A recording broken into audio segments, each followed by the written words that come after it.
Trump recule sur le Groenland. Mais en réalité, il change d'arme. Après des jours de tension avec l'Europe, il annonce qu'il renonce à la menace de droits de douane visant 8 pays européens. Et il écarte l'idée d'utiliser la force pour prendre le territoire. Mais il pose une nouvelle ligne. Un accord qui donnerait aux États-Unis un accès total, permanent, sans limite de temps. La question n'est donc plus acheter ou envahir.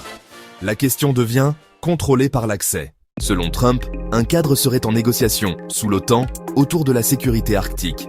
Il parle d'un accès total et permanent, et dit que cela ne coûterait pas directement aux États-Unis, tout en évoquant des projets d'infrastructure. Contexte, la menace de tarifs n'était pas symbolique.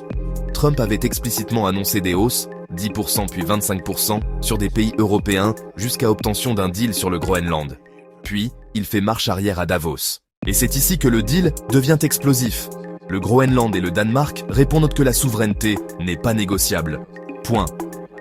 Deuxième friction, les détails sont flous. Reuters rapporte que Mark Rutte confirme des discussions à venir entre les États-Unis, le Danemark et le Groenland, notamment autour d'une mise à jour de l'accord d'accès militaire de 1951, mais cela n'a rien à voir avec une cession de territoire. Et si tu écoutes la version politique, Trump continue d'insister sur l'idée d'obtenir « right, title and ownership », même s'il dit ne pas recourir à la force.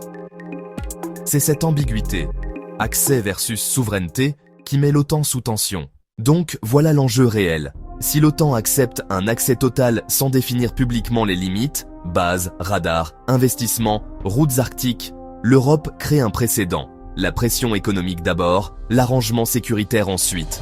Alors, est-ce une désescalade responsable ou une stratégie plus intelligente pour obtenir un contrôle de fait sans assumer le coût politique d'une annexion ?